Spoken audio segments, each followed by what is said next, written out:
네, 이번 강의는요, 2018년 4월 28일 시행한 문제가 되겠습니다. 2018년 4월 28일은 이해 문제가 되겠습니다. 이 2018년 이해 문제는 바로 산업안전 산업기사와 건설안전 산업기사를 동시에 강의토록 하겠습니다. 그 이유는 건설안전기사와 산업기사의 5과목 중에서 3과목이 모두 동일하게 됩니다. 그래서 이 1과목은 바로 뭡니까? 산업안전관리론은 동일 과목. 산업안전 산업기사가 합격되면 건설안전 산업기사가 될 것이고, 건설안전 산업기사가 되면 당연히 산업안전 산업기사가 되는 것이죠. 특히요, 본선은 2018년 10월 18일부터 시행되는 법과 NCS 출제 기준에 의해서 해설했습니다. 여러분이 10월 18일 시험이라면 10월 18일부터 적용되는 법을 기준으로 할 것이고요. 또 여기 있어요. 저자 실명제 공식 저자 안전공학 박사가 365일 24시간 상담한다 이렇게 되어 있습니다. 어떤 분이 아직도 017 전화번호가 있군요 그런데 바로 30년 전부터 017 전화번호를 제가 그대로 사용하고 있습니다. 더 중요한 것은요. 유일하게 저는 세계 유일무이 365일 24시간 여러분의 상담 전화를 받고 있습니다. 상담이라기보다는 에러라든지 궁금증을 밤 12시에도 답변하고 있습니다. 그런데 아직까지도요. 세계 어느 분도 저자 실명제를 적용하지 않고 있고 저자 전화번호와 저자 연락처가 되지 않고 있습니다. 저도 실험해 보았습니다. 어떤 출판사에 전화를 했더니 저자 전화번호를 좀 가르쳐 달라고 그랬더니 안 가르쳐줘. 왜 안 가르쳐 주냐? 신상이 노출되는 게 싫어요. 신상을 노출했잖아. 책을 썼으니까. 자신이 없는 겁니다. 바로 저도 부족합니다. 저도 만물 박사가 아닙니다. 그러나 저는 떳떳하게 모든 교재 표지에 017-320-2787 저자 전화번호를 갖고 있습니다. 여러분이 이런 옷을 하나 사고요. 펜을 하나 사게도 반드시 회사명과 만든 사람이 누군지 제조명이 있습니다. 그런데 어찌 아직도 대한민국의 안전교재를 쓰면서도 저자 실명제라고 저자가 누구인지 모르는 책이 있습니다. 그런데 더 문제는 우리 소비자들이요. 아직도 저자와 연락되지 않는 책을 쓰고 있습니다. 또 제가 물어봤어요. 다른 사람도 안 봤는데 저가 받고 있잖아요. 받고 있는데 어떤 출판사에서 전화가 항의 전화가 엄청 한두 군데가 아닙니다. 왜 교재 표기에 저자 전화번호를 넣어가 우리 출판사 책이 안 팔리게 하는 거냐고. 아니 그 저자가 정제수보다 1%라도 나으면 왜 실명을 못하고 떳떳하게 저자 전화를 받지 않냐고 내가 여쭤봤습니다. 근데 할 말이 없었지만 더 중요한 것은 앞으로 우리나라도 정직해야 된다는 걸 하고 싶어요. 여러분도 우리 정제수안전.com이라든지 정제수안전기사 혹시 게시판에 보면 알겠지만 저자 실명제를 확인하고 싶어. 우리 전화해라니까 제가 직접 받잖아요.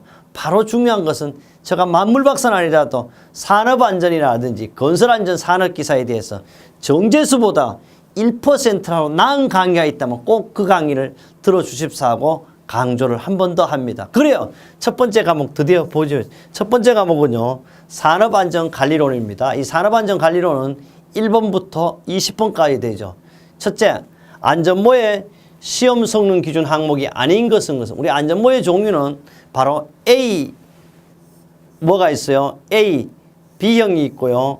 A, E형이 있고 A, B, E형 이래 3가지가 있고 안전모를 사용하는 목적은 외부의 유해한 물질로부터 인체의 전부가 아니고 머리를 보호하기 위하여 작용하는 보조기구로서 소극적 유무자 2차적인 안전대책을 말하고 있습니다. 그래서 안전모의 시험 성능 기준 항목은 6가지인데요. 내간통성을 시험하고 있습니다. 충격흡수성 시험하고 있습니다. 내구성은 없어요. 왜? 내구성이라는 것은 얼마나 오래 사용할 수 있는가 이런 거죠. 그래서 답은 3번이고요. 난연성, 불에 타면 안 되겠죠. 그래서 이 시험은 바로 안전모의 시험 성능 기준 항목은 실기 필답형에 나올 수도 있고요. 요 안전모에 대한 그림은 실기 작업형에서도 나옵니다. 특히 착장체 2번, 3번, 4번 요 내용을 꼭 잘 알아둬야 되겠습니다.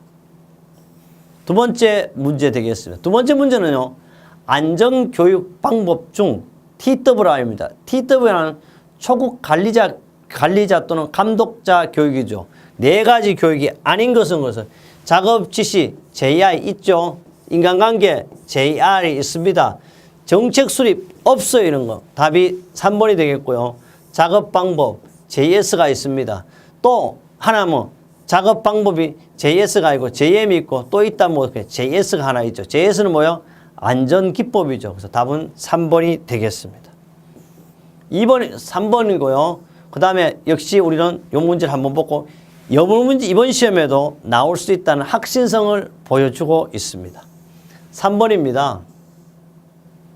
3번 재해율 중에 재직근로자 1000명당 1년간 발생하는 재해자 수 유일하게요. 천인율 도서일 강도율 중에 분자가 자수인 놈은 한 놈밖에 없어. 그게 바로 뭐다? 천인율이다. 볼 필요 없어요. 답은 1번이 나왔어요. 봐요. 천인율이라는 것은 근로자 1000명으로 1년간 기준으로 한 재해 발생 비율, 즉 자수의 비율이 되겠고요. 그래서 계산 공식은 연평균 근로자 수분의 연간 재해자 수 곱하기 얼마? 1000을 하고 있습니다. 수없이 반복되었고 이것은 실기 필답형에도 어떻게 출제가 되는 문제입니다. 네 번째 가자고요. 모랄 서베이입니다. 모랄이라는 말 자체는 이렇게 사기양양이에요. 사기. 여러분도 어떻게 직원들도 사기양양이 돼야 되겠죠. 사기양양을 하는 연구하는 방법 중에서 모랄 서베이 효용이 아닌 것은 사기하는 방법이 아닌 것은 그래. 첫째, 조직 또는 구성원의 모든 성과를 비교한다. 성과를 비교. 이러면 완전히 줄 세우기 하는가. 이러면 어떻게 성과가 떨어져요. 그러나 우리의 아직 사용자는 알게 모르게 비교하고 있습니다. 답이 벌써 나왔네. 아닌 것은. 종업원의 정화작용을 촉진시켜 쉽게 말해서 일을 잘하게 만드는 거고요. 경영관리를 개선하는 자료를 얻고 근로자의 심리 또는 욕구를 파악하여 불만을 해소하고 노동의욕을 높이는 것이 바로 모랄 서베이 효용이 되겠습니다. 답은 몇 번? 1번입니다. 아닌 것은. 여러분 읽어보면 뭐가 보인다? 답이 보인다. 그 다음에요. 5번째입니다. 내전압용 절연장갑은 성능기준상 최대 사용자에 따른 절연장갑 구분 중 영영 등급에 하는 색상으로 근데 이건 5가지, 6가지 등급 중 영영 등급만 나온다고. 항상 갈색이죠. 갈색이 답이고요. 또 갈색은 영영 등급은요. 교류에서는 500V, 직무에서는 750V가 되는 게 있어요. 요게 다 1.5만 곱하면 750이 되고 1.5만 곱하면 1500이 되고 참고적으로 여러분이 알면 되었고 시험 나오는 건 항상 갈색만 나오는 걸로 정해져 있습니다. 이것은 우리 산업안전관리로 나오지만은 예를 들어 산업안전관리로도 나오지만 보호구 문제로도 나올 수가 있습니다. 어디에? 바로 작업 또는 필답형에 나옵니다. 6번째입니다. 착오의 요인 중 착오라는 건 뭐예요? 실수하는 걸 말한 거죠. 또 휴먼 에러의 인지과정의 착오 요인입니다. 인지과정의 착오 요인에 해당되지 않는 것은 인지라는 것은요. 쉽게 말해서 능력이 부족한데 특히 10살 나는 아이가 소대변을 가리지 못하는 걸 인지라 그러죠. 정서가 불안정하다. 그렇죠. 감각 차단 현상, 정보 부족, 생리 심리적 능력 한계인데 여기에 착오 요인에 해당되지 않는 것은 같아. 이거는 정서 불안정이라든지 감각 차단 현상이든지 생리 심리적 능력 한계는 모두가 다 인지 과정의 착오예요. 정보 부족은 뭐예요? 판단 과정의 착오, 판단 과정. 그래서 답은 3번이고요. 특히 감각 차단 현상이라는 것은 너무 쉬운 일을 시킬 때 일어나는 현상. 다른 표현하면 눈 감고도 할 수 있는 그런 일을 가지고 우리는 감각 차단 현상이라고 합니다. 이 문제만으로도 시험에 잘 나오고 있습니다. 그렇다면요, 해설을 조금 더 보면요, 바로 여기 제가 잘 만들어 놨어요. 요거는 인지과정의 착오는 생리, 심리 능력의 한계, 정보량 저장 한계, 감각 차단 현상, 정서 불안정이고요. 판단 과정의 착오는 자기 합리화. 자기 합리화가 뭐요? 자기 마음대로 생각하는 겁니다. 그 다음 능력이 부족하고 정보가 부족하고 가신합니다. 작업 조건 불량 등입니다.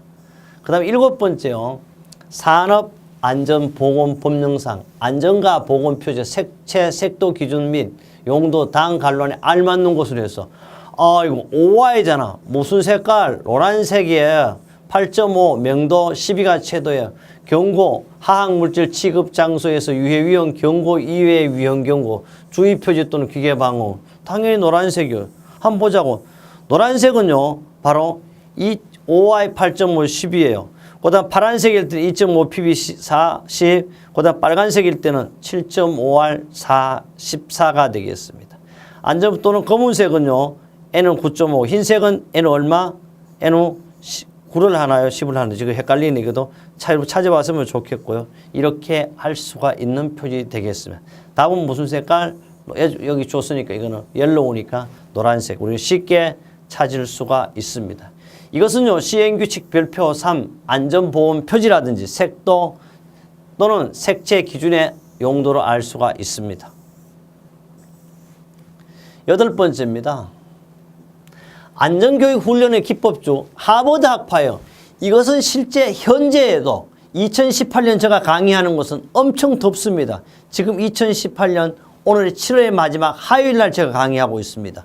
이 이유는 이번 2018년 8월 19일, 9월 15일, 8월 19일은 산업안전 산업기사, 9월 15일에는 바로 건설안전 산업기사가 있습니다. 이 시험을 대비해가 아무리 더워도 여러분의 안전합격을 위해 정보를, 최근 정보를 드리기 위해서 강의하고 있습니다. 틀림없이 여러분은 안전하게 합격할 수가 있습니다. 그래서 하버드 학파는요, 오늘 현재도 이렇게 교육하고 있어요. 맞는 순서는 첫 번째 준비를 시켜요. 준비한 다음에 열심히 가르칩니다.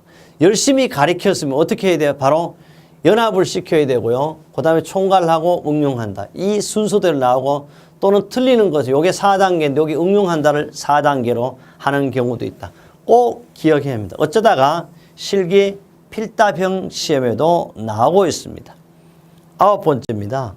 보호구는요, 안전인증고시에 따른 안전하의 정의미 다음 갈로 안에 알 맞는 것은 그랬어요. 참 어렵다기보다는 새로운 문제입니다.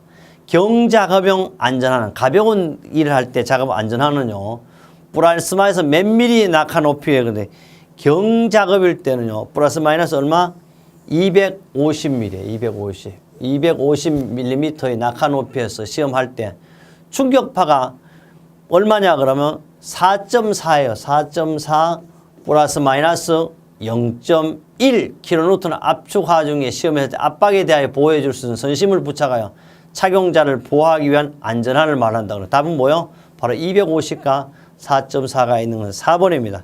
조금 더 여러분에게 중작업은 1015 플러스 마이너스 0.1, 마이너스 플러스 마이너스 0.1, 보통은 이 500 플러스 마이너스 15 플러스 마이너스 0.1, 보면 알겠지만 2분의 1로 줄어듭니다. 1000의 2분의 1은 500이에요. 500의 2분의 1은 250이에요.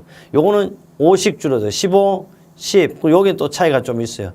그래서 이것이 꼭 다 기억하면 사실 좋겠지만 실제로 시험 문제는 항상 건설안전산업기사나 산업안전산업기사에 바로 경작업용 안전화에 대한 고시는 항상 답은 몇 번이다? 4번이다. 이것은 문제 은행식이기 때문이고 어떤 분이 진짜 그렇게는 진짜지 그러면 가짜냐고 바로 정직하게 살아야 되는 뭐든지 실제 정제수가 정직보다는 실제 문제 은행식이고 실제 이렇게 출제되고 은행을 바꿀 수 없잖아요.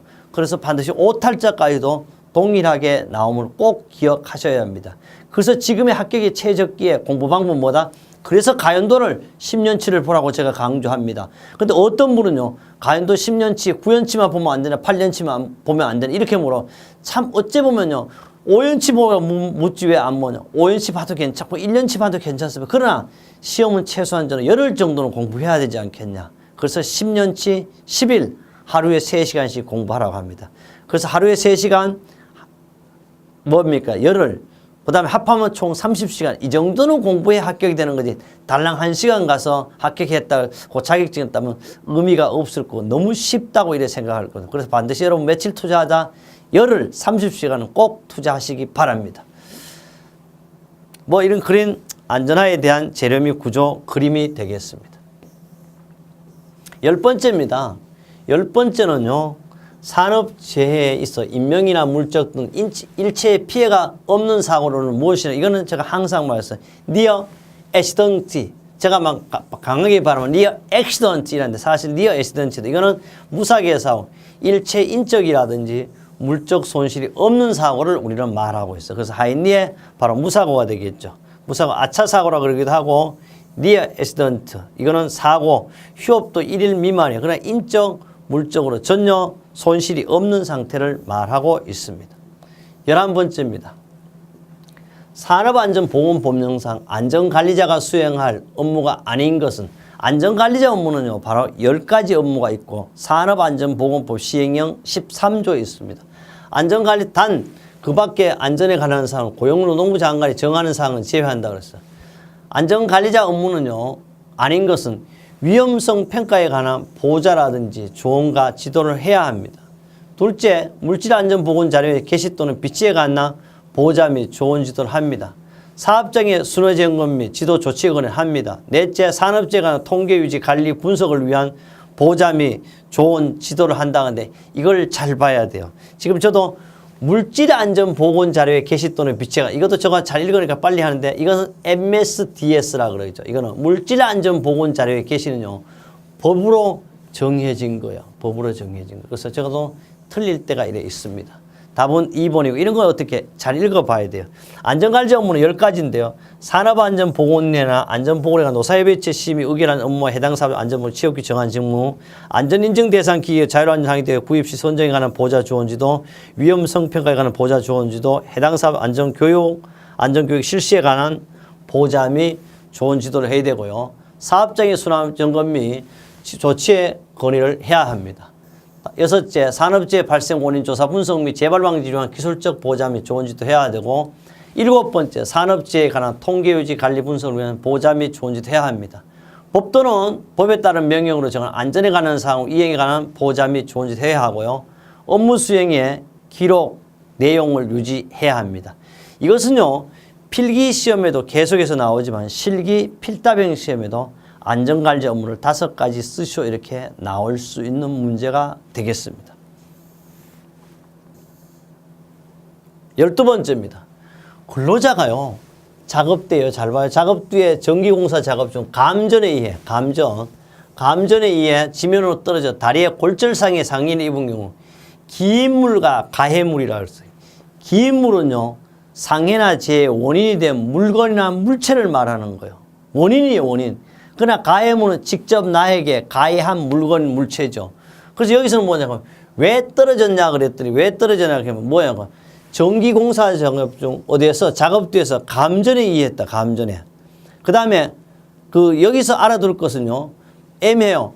작업대냐 전기냐 이렇게 둘 중에 한 개가 기인물이 돼. 그러면 사실 지면이니 이거는 볼 필요 없어 벌써. 가해물을 뽑습니다. 감전에 의해 지면으로 떨어져 그랬어요. 어디에? 지면을 찾아야 돼, 지면. 근데 가해물은 다 똑같아. 그럼 이게 애로사항이 말이에요. 근로자가 작업 중, 작업대 어디에서? 작업 뒤에서 전기공사 작업 중 감전에 의하여 그랬어. 감전에 의하여 그랬어. 어디 무슨 원인? 감전에. 그러니까 작업대보다는 감전이 우선이죠. 그래서 감전을 바로 뭐가 되겠어요? 감전은 뭐가 되면 감전이라면 감전의 이유는 뭐예요? 그러면 전기가 되겠죠. 이거 잘 봐야 돼요. 그래서 바로 전기, 가해물 얼마, 지면 이렇게 찾아야 되겠습니다. 그래서 조금 애매한 점이 있는 문제 중에 한 문제. 이런 것을 여러분이 반드시 눈에 꼭 정립을 해가지고 머리에 박아놔야 됩니다. 그래서 답은 1번이 아닌 2번이 되겠습니다. 13번째 문제가 되겠습니다. 13번째 문제는요, 지난해 한 해 동안 산업재해나 직접 손실 비용이 3조 1,600원이 발생한 경우 3조 1,600억 원입니다. 총 재해 코스트는 근데 간단해요. 직접비가 1이에요. 얘가 3조 1,600번에 1이에요. 1이니까 1대 4죠. 간접비가 4인데 여기 뭐라 그랬어? 발생 총 재해 코스트는 건데 요게니까 3조 곱하기 4를 하다가 더하기 요놈을 다시 해서 바로 어떻게 5를 곱해보면 되죠. 3, 5, 15 하면 3, 5, 15 하니까 3, 5, 10 바로 5를 곱했죠. 그러니까 3, 5, 15는 3조 1,600원 곱하기 5를 하니까 15조 8천억 원. 쉽게 이렇게 답을 정할 수가 있습니다. 답은 바로 4번 되겠습니다. 14번째 문제입니다. 14번째. 산업안전보건법령상 특별안전보건교육 대상 작업별 교육 내용 중 밀폐공간 작업에서 작업별 교육 내용이 아닌 것은 참 어려운 겁니다. 특별안전보건교육 내용은요, 현재 2018년 10월 18일 기준으로 한다면 바로 40개 종류가 돼요. 40개 종류에서 밀폐 공간에서 작업별 교육 내용이 아닌 것은 그래서 참 어려운데요. 밀폐 공간에서 작업별 교육 내용은요. 산소 농도 측정이라든지 작업 환경에 관한 사항 있어요. 해야 됩니다. 유해 물질이 인체에 미쳐 이게 잘 봐요. 여기 밀폐 공간인데 유해 물질이 인체에 미치는 영향은 필요가 없겠죠. 유해 물질. 그래서 답은 바로 2번이 될 거고요. 보구 착용이라는 사용 방법에 관한 사항, 사고 시 응급처치, 비상시 구출에 관한 사항 등이 되겠습니다. 하나 더 있다면 밀폐 공간 작업 안전 작업에 관한 사항. 이것이 다 어디에 해당된다? 밀폐 공간 작업 시에 특별 안전 보건 교육 내용이 되겠습니다. 15번째입니다. 15번째는요. 인간관계 메커니즘, 다른 사람의 판단이나 행동을 아무 이유도 없어 무비판적으로 논리적 사실도 그것 없이 받아들이는 걸 제가 항상 암시라고 했어요. 모방은 있잖아 할지라도 암시는 하면 안 된다 그러죠. 답은 암시 되겠습니다. 이렇게 보면 되고, 암시는 다른 사람부터의 판단의 행동을 무비판적으로 논리적 사실도 근거 없이 받아들이는 걸 말이에요. 이것은 각성 암시, 체면 암시 등이 되겠습니다. 16번째입니다. 점검 시기의 안전 점검 부분에 분류에 해당되지 않는 것은 그래. 우리 점검 시기에 의한 것은 수시 점검이 있고요. 그 다음에 정기 점검이 있고요. 특별 점검, 임시 점검이 있죠. 그래서 성능 점검이라는 건 없죠. 답은 1번이 벌써 나왔습니다. 그 다음 17번째요. 메슬로의 욕구 단계 이론 중 5단계는 뭐요? 내가 하고 싶은 거, 취미생활도 하고 성취 원하는 걸 하는 거. 자, 내 거죠. 바로 자아 실현의 욕구를 찾으면 되겠어요. 종교가 긍지는 어떻게 해? 4단계도, 사회 조건은 3단계요. 자아 실현은 바로 5단계. 지금 답이 되겠고, 안전에 관한 것은 2단계. 답은 2번이 되겠습니다. 꼭 기억하고, 이거는 실기 필답형에서도 출제가 잘 되는 문제가 되겠습니다. 18번째입니다. 부주의 현상 중 의식의 우회입니다. 주의는 어때요? 우리는 관심을 갖고 사고 안 나게 하는 거. 부주의는 사고 나는 거지. 그 중에 의식의 우회라는 것은 빗길로 이렇게 의식의 우회라는 것은 말 안 듣는 걸 말하죠. 의식의 우회 예방 대책으로 오는 것은 쭉 가다가 뚝 떨어져 버려. 빗길로 새 나가는 거예요. 이런 의식의 우회 예방 대책 말 안 들으면 어때요? 말 안 듣고 이럴 때는 반드시 카운슬링, 교육을 시켜야 돼요. 이것은 의식의 우회는 카운슬링을 해야 되는데 여기서 제가 교육을 했는데 참고적으로요. 바로 상담을 하는데 이렇게 상담하고 소질적으로 문제인 적성을 배치하고 경험이 없거나 미개 안전교육을 했는데 반드시 의식의 우회는 이런 거잖아요. 야, 갑자기 걱정이 많다든지 고뇌가 있다든지 이런 것은 의식의 그런 게 아니고 의식의 우회는 빗길로 새는 거예요. 말 안 듣는 거예요. 아이가 밥 안 먹고 뭐 이렇게 하는 걸 의식의 우회라고. 답은 바로 어떻게 해야 되냐? 이거는 카운슬링을 한다. 상담을 하면 되겠습니다. 19번째 문제 되겠습니다. 19번째는요. 산업안전보건법령상 근로자의 안전보건교육 형태 중 채용시 교육 및 작업내용 병행시 교육상으로 맞는 것이 맞는 채용할 때나 작업내용 병행시 교육에 맞는 것입니다. 첫째, 물질안전보건자료에 관한 사항. 맞네요. 이것이 바로 채용시에 해당되는 거예요. 건강증빙 및 질병예방 관련 사항, 유해위 작업환경 관련 사항, 표준안전보건. 이것은 채용시 작업내용 변경시 안 하고 근로자의 정기 안전보건교육 내용이 되겠습니다. 채용시 교육 내용, 변경시 교육은 기계기구 위험성, 작업 순서 동선, 작업 개시 점검에 관한 사항, 정의 정도 및 청소에 관한 사항, 사고 발생 긴급 조치에 관한 사항, 산업보건 및 직업병 예방에 관한 사항, 물질안전보건 자료에 관한 사항. 그래서 맞는 것은 물질안전보건 관련 자료에 관한 사항이고 산업안전보건법 및 일반관리에 관한 사항 등이 있습니다. 그 다음에 마지막으로 20번째인데요. 파블로의 조건 반사성이에요. 파블로는 대표적인 게 개 실험이잖아요. 빵을 3개를 딱 해가지고 뭐 아침, 저녁, 점심 나눠주는 게 아니고 오늘 갑자기 아침에 3개 중 똑같은 거지 얘가 너무 좋아하는 그런 실험을 이용하는데 학습 이론의 원리에 해당되지 않는 것은 근데 파블로의 학습 이론은요. 일관성의 원리가 있고 그 다음에 시간의 원리가 있습니다. 그 다음에 강도의 원리, 준비성의 원리가 없고요. 바로 계속성의 원리가 있어요. 답은 4번입니다. 우리 이렇게 했어요. 2018년 4월 28일 날 산업안전기사 또는 건설안전산업기사, 산업안전산업기사에 대한 1과목 산업안전관리론 여러분과 함께 했으면 틀릴 게 있었나요? 틀릴 수가 없어요. 그래요. 다음 과목은요. 두 번째 과목은 바로 인간공학 및 시스템 안전공학에서 여러분을 만점으로 모시겠습니다.